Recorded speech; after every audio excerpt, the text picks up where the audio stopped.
Bienvenue dans cette nouvelle édition du Non-Stop Info. Au sommaire, création d'une nouvelle coalition de l'opposition au Gabon.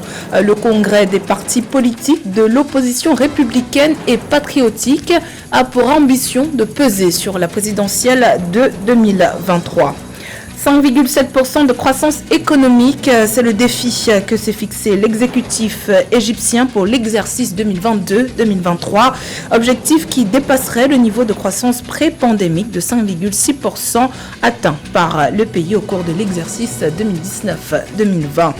Et puis, le bilan de la tempête tropicale Anna qui a frappé plusieurs pays d'Afrique australe a grimpé à 77 morts. Des dizaines de milliers d'habitants ont également été forcés de quitter leur foyer. Le point sur la situation dans la suite de cette édition. Mais tout d'abord, après avoir dissous l'ensemble de son cabinet, le président du Malawi, Lazarus Chakwera, a procédé à la nomination de plusieurs nouveaux ministres ce jeudi 27 janvier. 10 anciens ministres ont été reconduits dans ce nouveau gouvernement qui, pour l'instant, est composé de 12 membres avec pour objectif de lutter contre la corruption. Le président doit encore désigner les ministres au portefeuille clé des finances, de l'intérieur et des affaires étrangères. Le CORP, le congrès des partis politiques de l'opposition républicaine et patriotique, une coalition de l'opposition gabonaise, a récemment vu le jour. Coalition qui compte pour l'heure 7 partis politiques.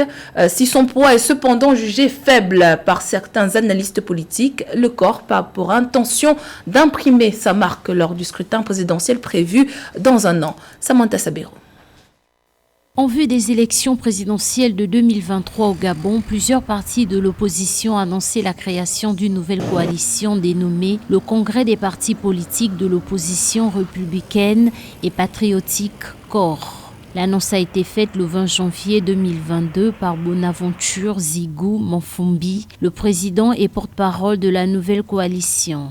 Il faut dire que le Gabon, a déjà l'habitude, comme en 2016, de former une coalition pour pouvoir affronter la majorité républicaine. Mais je pense que les partis de l'opposition gabonaise qui forment cette coalition sont des partis qui ne sont pas véritablement très connus, qui ne font pas véritablement le poids.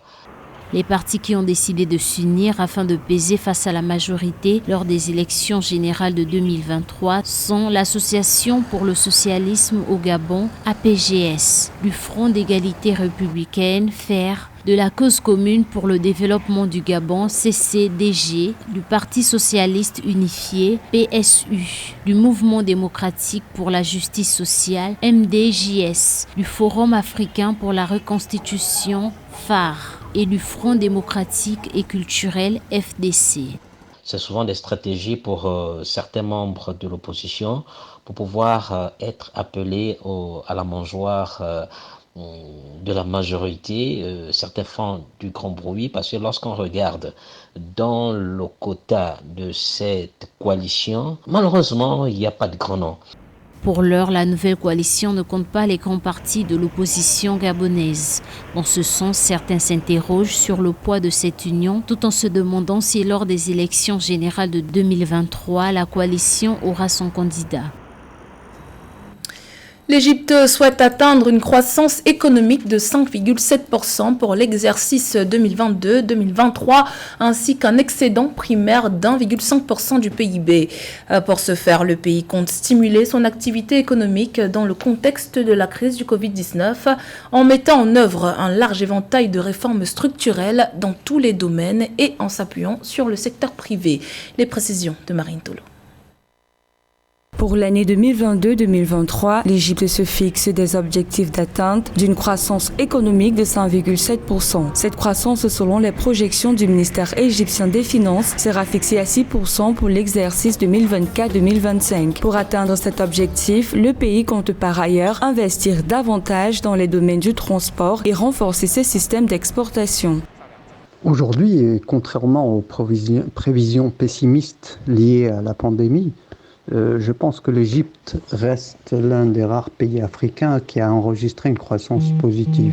En 2020, je pense qu'ils étaient entre 2 et 3%. En réalité, la croissance économique de l'Égypte a été résiliente depuis les réformes économiques engagées en 2016.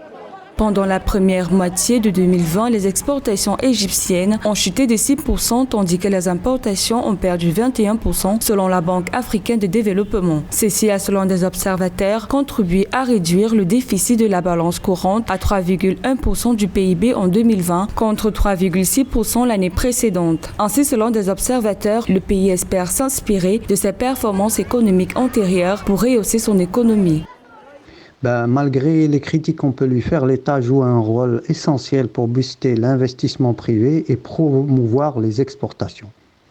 Mais les pouvoirs publics, à mon avis, doivent investir encore plus, et même dans des domaines où le secteur privé n'investit pas, car Notons que malgré les impacts de la pandémie de coronavirus, les exportations égyptiennes ont augmenté de 27% en 2021 et ont enregistré 31 milliards de livres égyptiens, notamment le plus grand volume d'exportation de l'histoire économique du pays, selon un communiqué. Le pays espère par ailleurs atteindre un excédent primaire de 1,5% du PIB dans les 2 prochaines années.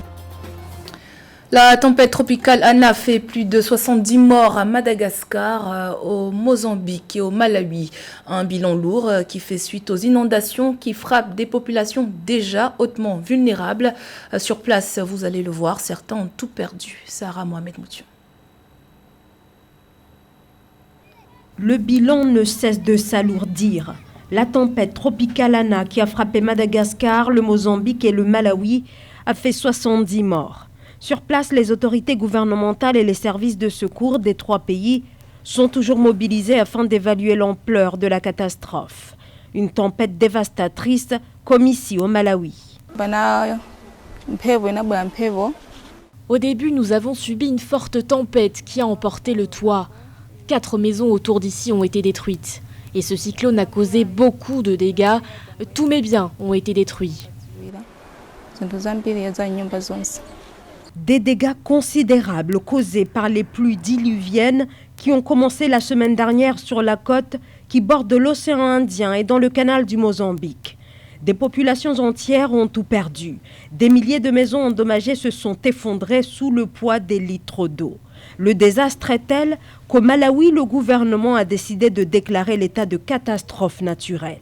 Catherine Kaliza redoute à présent un drame humanitaire. C'est la pire des destructions. Les pluies ont été abondantes, beaucoup de maisons ont été détruites, ainsi que des récoltes. Cela conduira à la faim. Au Malawi, la distribution de nourriture reprend progressivement depuis quelques jours. Mais peu de solutions concrètes en revanche concernant les nombreuses structures électriques détruites par la tempête, privant de courant la majeure partie du pays.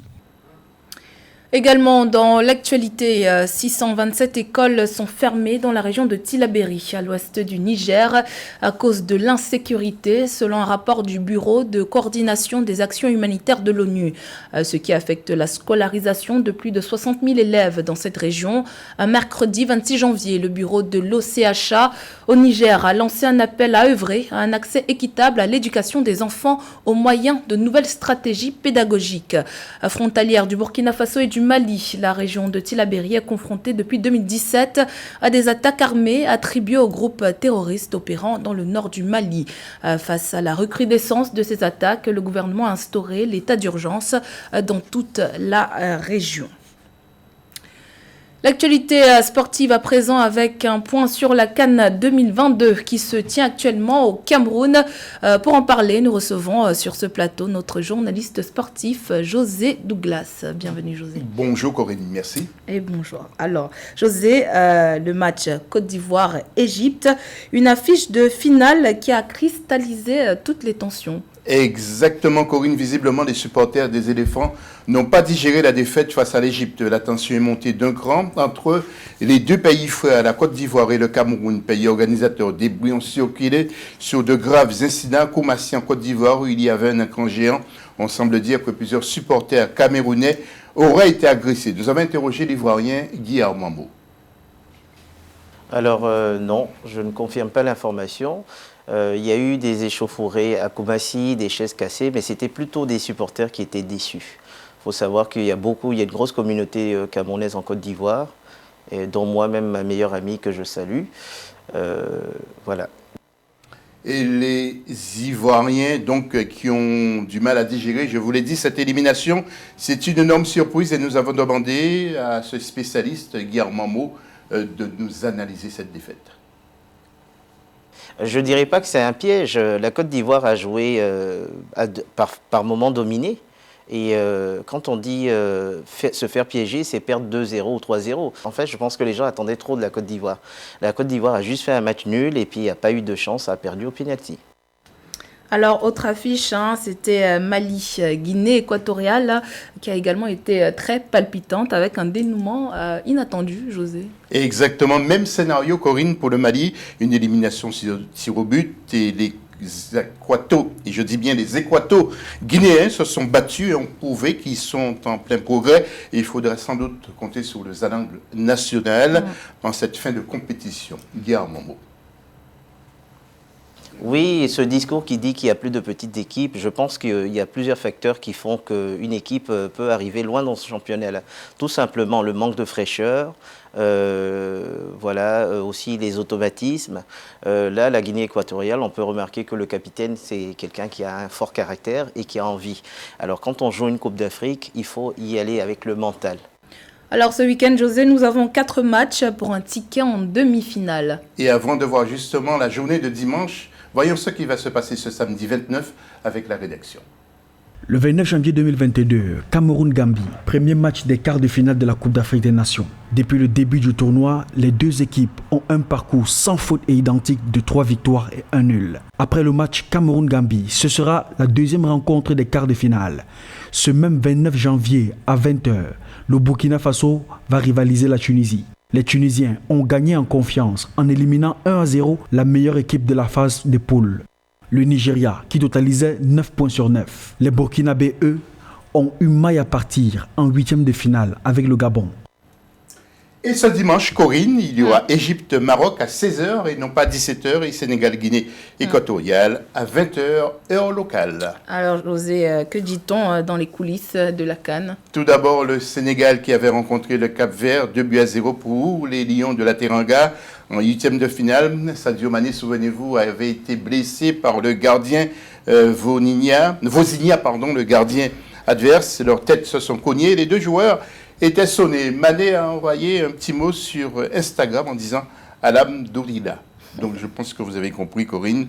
Merci tout va bien. À tous vos... Voilà, exactement.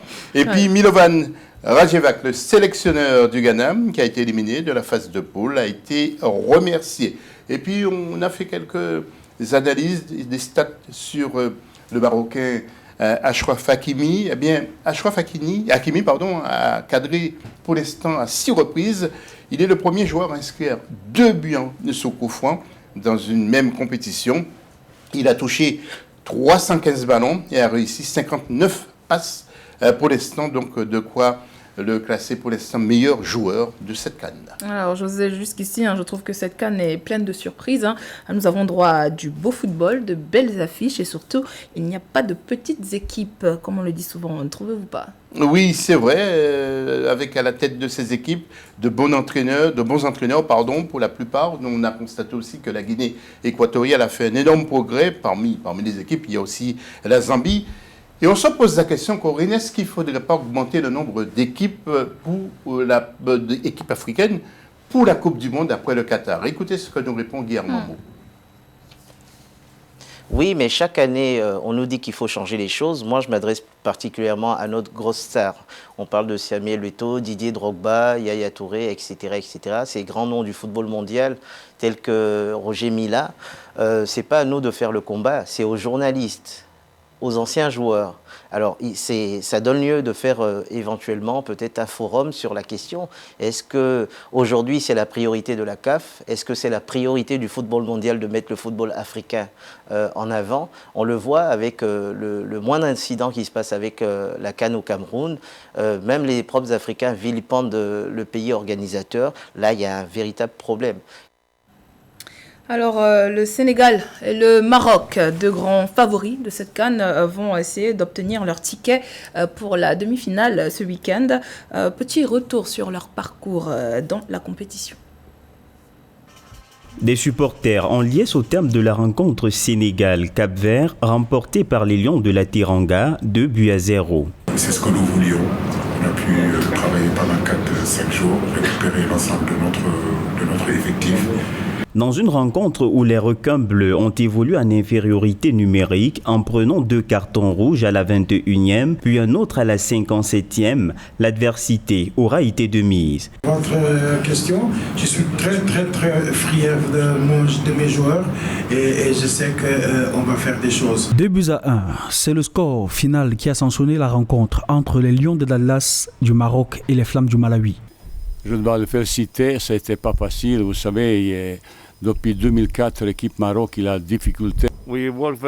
Nous avons travaillé très dur et nous étions prêts d'atteindre nos plans de jeu, mais ça n'a pas marché. Nous avions plutôt vu certains de leurs points faibles et nous avons essayé de les exploiter. La sélection marocaine qui se qualifie donc pour les quarts de finale reste confiante pour la suite du tournoi. Alors, au vu de leur parcours jusqu'ici, pensez-vous que le Sénégal et le Maroc ont leur chance de passer en demi-finale? Justement, c'est la question qui est posée. Ce dimanche, ces deux nations vont se retrouver tout d'abord Maroc contre l'Égypte à 16h et Sénégal contre la Guinée équatoriale.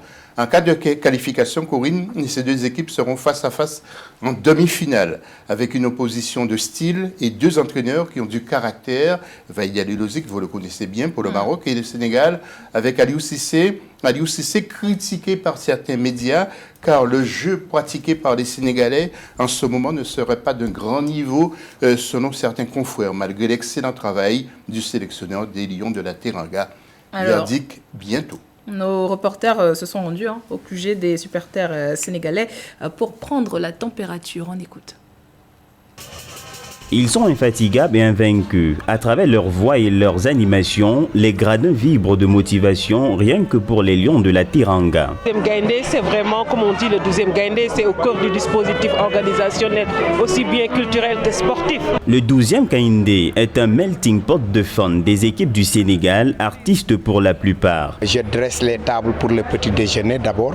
On part au marché, on fait tous les achats pour le repas. À la cuisine, des mains sont mises à contribution pour concocter de quoi se faire des forces avant la répétition. Des instruments à l'unisson créent une ambiance de charme faite de sonos, rythmés et cadencés par des femmes investies pour les chœurs et les mouvements d'ensemble. On termine avec un récapitulatif des matchs de ce week-end, José. Oui, Corinne, vraiment un beau week-end et j'aime bien ces week-ends-là. Gambie-Cameroun, samedi, et Burkina Faso contre Tunisie et dimanche Égypte-Maroc à 16h et Sénégal-Guinée équatoriale à 20h, heure locale. Merci José pour toutes ces précisions. C'était le journal de la rédaction. Merci pour votre fidélité. Dans un instant, une nouvelle édition de l'actualité sur Africa 24.